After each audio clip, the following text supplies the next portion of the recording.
आइए जानते हैं आज के प्रमुख अंतर्राष्ट्रीय खबरों को। पहले एक नजर हेडलाइंस पर।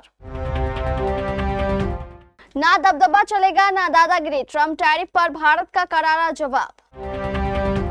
ट्रंप के भारत पर टैरिफ बढ़ाने की बात पर कांग्रेस एमपी मनीष तिवारी ने दिया ये जवाब। जेलेंस्की का दावा, चीन पाकिस्तान समेत कई देशों के भाड़े के सैनिक जंग में शामिल।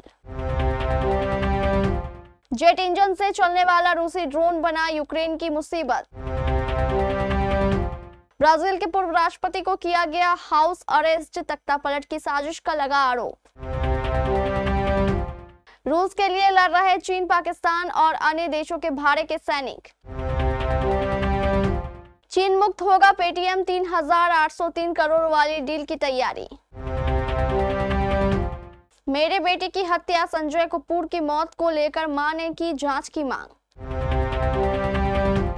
और कप्तान शुभमन गिल और कोच गंभीर का भविष्य सुनिश्चित करने वाली वो असाधारण 53 गेंदें। अमेरिका खुद को दुनिया का चौधरी मानता है, बात बात पर सबको टैरिफ की धमकी देता है, मगर भारत भी पहले वाला भारत नहीं, यह नया भारत है। चुपचाप रहता नहीं, जब कोई देश आंख उठाता है तो उसका मुंह तोड़ जवाब देता है। डोनाल्ड ट्रंप की टैरिफ धमकी पर भी भारत ने कुछ ऐसा ही किया है। अमेरिकी राष्ट्रपति डोनाल्ड ट्रंप की टैरिफ धमकी पर भारत ने अब तक का सबसे बड़ा जवाब दिया। विदेश मंत्रालय ने न केवल जवाब दिया बल्कि अमेरिका और ईयू का धागा खोल दिया और कहा कि खुद करो तो ठीक, दूसरा करे तो गलत। अमेरिका के डबल स्टैंडर्ड पर विदेश मंत्रालय ने साफ लहजे में कहा कि वो देश हमें क्या नसीहत देंगे जो खुद रूस से अरबों डॉलर का कारोबार कर रहे हैं। मंत्रालय ने साफ कहा कि भारत को निशाना बनाना अनुचित और तर्कहीन है। भारत अपने राष्ट्रीय हितों और आर्थिक सुरक्षा के लिए सभी जरूरी कदम उठाएगा। इतना ही नहीं, खुद जयशंकर ने भी अच्छे से सुना दिया और कहा कि दबदबे वाली व्यवस्था नहीं चलेगी। भारत अब किसी की दादागिरी नहीं मानने वाला। वही रूसी विदेश मंत्रालय की प्रवक्ता मारिया जखारोवा ने भी अमेरिका को अच्छे से सुनाया। उन्होंने कहा कि अमेरिका उभरती बहुध्रुवीय अंतर्राष्ट्रीय व्यवस्था में अपने घटते दबदबे को स्वीकार नहीं कर पा रहा। कोई भी टैरिफ, युद्ध या प्रतिबंध इसको नहीं रोक सकते।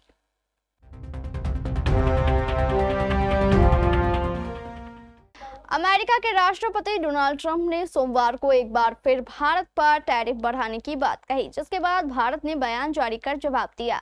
इस मामले पर कांग्रेस सांसद और विदेशों में ऑपरेशन सिंदूर पर भारत का पक्ष रखने वाले मनीष तिवारी ने ट्रंप पर निशाना साधा है। उन्होंने एक्स पर ट्रंप को टैग करते हुए लिखा, आपके देश ने 1971 में बंगाल की खाड़ी में 7वां बेड़ा भेजा था, जिससे कि हम दक्षिण एशिया के राजनीतिक नक्शे को बदल सके। हमने इसका सामना किया। मनीष तिवारी ने कहा, हम एक राष्ट्र के तौर पर आपके टैरिफ की धमकी से उभरने में सक्षम है। इस मुद्दे पर ध्यान देने के लिए आपका धन्यवाद। गौरतलब है कि डोनाल्ड ट्रंप भी ट्रूथ सोशल पर अपनी पोस्ट का अंत इसी जुमले से करते हैं। वहीं समाजवादी पार्टी के अध्यक्ष और उत्तर प्रदेश के पूर्व मुख्यमंत्री अखिलेश यादव ने ट्रंप के टैरिफ नीति की बात पर भारत सरकार पर तंज कसा। उन्होंने एक्स पर लिखा कि विदेशी नीति जब विदेश से लौटे तो इस बात का संज्ञान ले।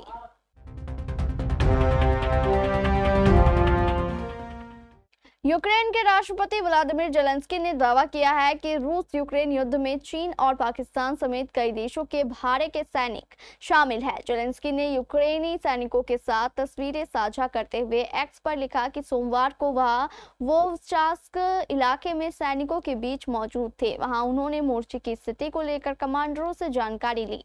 उन्होंने लिखा, वोवचास्क इलाके में हमारे योद्धा चीन, ताजिकिस्तान, उज्बेकिस्तान, पाकिस्तान और अफ्रीकी देशों के भाड़े के सैनिकों के जंग में शामिल होने की जानकारी दे रहे हैं। हम इसका जवाब देंगे। अक्टूबर 2024 में सामने आई रिपोर्टों में दावा किया गया था कि उत्तर कोरिया के सैनिकों को यूक्रेन में रूस की सेना की मदद के लिए तैनात किया गया है। रूस ने यूक्रेन यूक्रेन पर हाल के बड़े हमलों में जेट पावर्ड शाहेद 238 ड्रोन का इस्तेमाल शुरू कर दिया है, जो यूक्रेन की हवाई रक्षा के लिए नई मुसीबत बन रहा है। आरबीसी यूक्रेन की रिपोर्ट के मुताबिक यूक्रेनी वायुसेना के प्रवक्ता यूरी हिरार्ड ने बताया कि 30 से 31 जुलाई की रात को कीव और उत्तरी इलाकों में हुए हमले में कम से कम 8 ऐसे ड्रोन का इस्तेमाल हुआ। इसे गिरान 3 नाम से जाना जाता है, जो ईरान के शाहेद 238 से बना है।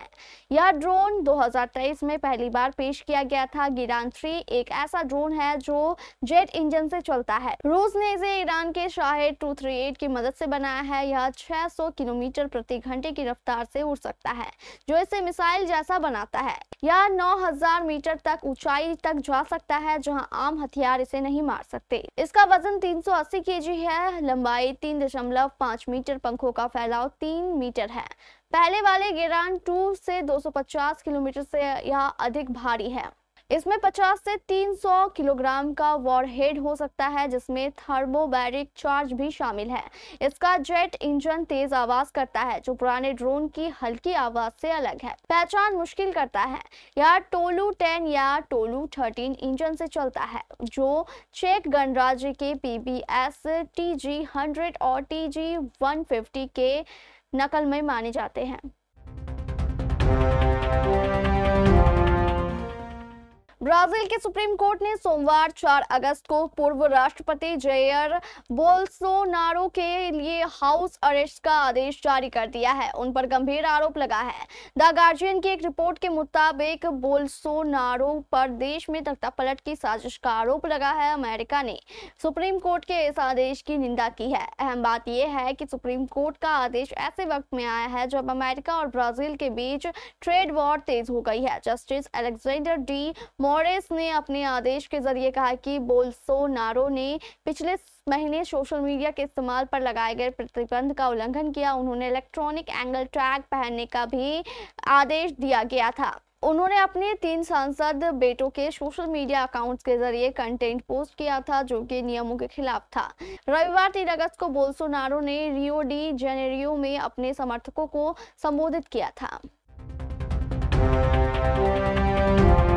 यूक्रेन के राष्ट्रपति व्लादिमीर जेलेंस्की ने सोमवार को कहा कि उत्तर पूर्वी यूक्रेन में यूक्रेनी सैनिक चीन, पाकिस्तान और अफ्रीका के कुछ हिस्सों सहित विभिन्न देशों के विदेशी भाड़े के सैनिकों से लड़ रहे हैं। साथ ही उन्होंने कहा कि इसका करारा जवाब देंगे। जेलेंस्की ने पहले मॉस्को पर यूक्रेन के खिलाफ युद्ध प्रयासों के लिए चीनी लड़ाकों की भर्ती करने का आरोप लगाया था। हालांकि बीजिंग के इन आरोपों का खंडन किया था। उत्तर कोरिया ने भी रूस के कुर्स्क क्षेत्र में अपने हजारों सैनिक तैनात किए। जेलेंस्की ने उत्तर पूर्वी खार्किव क्षेत्र के एक अग्रिम क्षेत्र का दौरा करने के बाद एक्स पर लिखा कि हमने कमांडरों से अग्रिम मोर्चे की स्थिति, वोवचास्क की रक्षा और युद्ध की गतिशीलता के बारे में बात की। इस क्षेत्र में हमारे योद्धा चीन, तजाकिस्तान, उज्बेकिस्तान, पाकिस्तान और अफ्रीकी देशों के भाड़े के सैनिकों की भागीदारी की सूचना दे रहे हैं। रूस ने जेलेंस्की के दावे पर कोई टिप्पणी नहीं की। इस बीच यूक्रेन ने सेना के लिए ड्रोन और जैमिंग उपकरणों की खरीद में गबन के लिए सांसद और एक सरकारी अधिकारी सहित 6 पर आरोप लगाया है।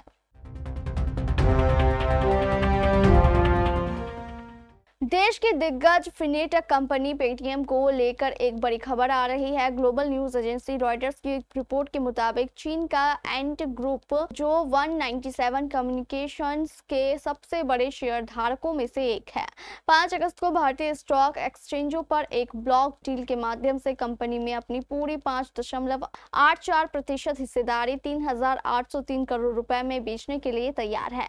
एंडफिन चीन के अलीबाबा समूह की एक सहयोगी कंपनी है, जिसे पहले एंड फाइनेंशिया के नाम से जाना जाता था। खबर यह है कि प्रस्तावित सेल में 3.77 करोड़ इक्विटी शेयर शामिल है, जो पेटीएम के कुल बकाया शेयरों का 5.84% है। इसके लिए न्यूनतम प्राइस 1,020 रुपए प्रति शेयर तय किया गया है, जबकि 4 अगस्त को पेटीएम के 1,078.20 रुपए पर क्लोज हुई। यानी ब्लॉक डील के लिए फ्लोर प्राइस मौजूदा भाव से 5.4% प्रतिशत कम है। यूक्रेन ने दावा किया है कि रूस के कब्जे वाले क्रीमिया पर रात भर ड्रोन हमले में एक रूसी लड़ाकू विमान पूरी तरह नष्ट हो गया और 4 अन्य विमानों को क्षति पहुंची। एक सैन्य विमानन डिपो पर हमला किया गया, जिसे XU-13 विमान पूरी तरह नष्ट हो गया और अन्य क्षतिग्रस्त हो गया। बॉलीवुड एक्ट्रेस करिश्मा कपूर के एक्स पति संजय कपूर का नाम उनके देहांत के बाद भी लगातार सुर्खियां बटोर रहा है, जिसका मुख्य कारण उनके बिजनेस एम्पायर सोना कमोस्टर की 30,000 करोड़ की कंपनी के बंटवारा का विवाद है। इस मामले में संजय की मां और सोना कमोस्टर की पूर्व अध्यक्ष रानी कपूर ने पहले भी कई हैरान करने वाले दावे किए हैं। अब खबर ये है कि उन्होंने अपने बेटे की हत्या की आशंका जताई है और इसको लेकर उन्होंने ब्रिटिश पुलिस को क्रिमिनल जांच को लेकर इस स्पेशल चिट्ठी भी लिखी है, जिसमें कई तरह के दावे किए गए हैं। बीते 12 जून को संजय कपूर का आकस्मिक निधन हो गया था। ये वही दिन था जब अहमदाबाद में एयरप्लेन क्रैश का भीषण हादसा हुआ था। संजय की तरफ से इस मामले में एक सोशल मीडिया ट्वीट सामने आई और थोड़ी देर बाद उनके निधन की खबर भी सामने आ गई, जिसने हर किसी को हैरान कर दिया।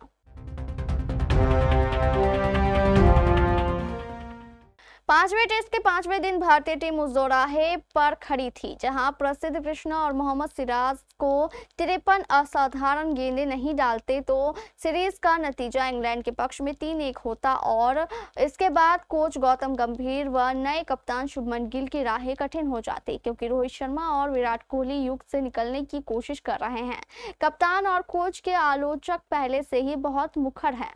चोटिल खिलाड़ियों की फौज से युद्ध जीतने की कोशिश कर रही दोनों टीमों के बीच सिर्फ 35 रनों और 4 विकेटों का अंतर था। आसमान में छाए बादलों के बीच मैनचेस्टर में ऋषभ पंत ने टूटे पंजे के साथ वीरता का परिचय दिया था। 5 मैचों की सीरीज 5 दिन तक गई और 2 सर्वश्रेष्ठ टीमें बराबरी पर रही। इसने टेस्ट क्रिकेट के भविष्य पर रही बहस पर भी विराम लगा दिया। ओवल के मुख्य मैदान कर्मी ने इस सीरीज के आखिरी दिन सुबह हैवी रोलर चलाया था, जिससे आमतौर पर खेल के शुरुआती 30 मिनट में बल्लेबाजी थोड़ी आसान हो जाती है, लेकिन सिराज यहां पर इंग्लैंड की राह कठिन करने के लिए आए थे।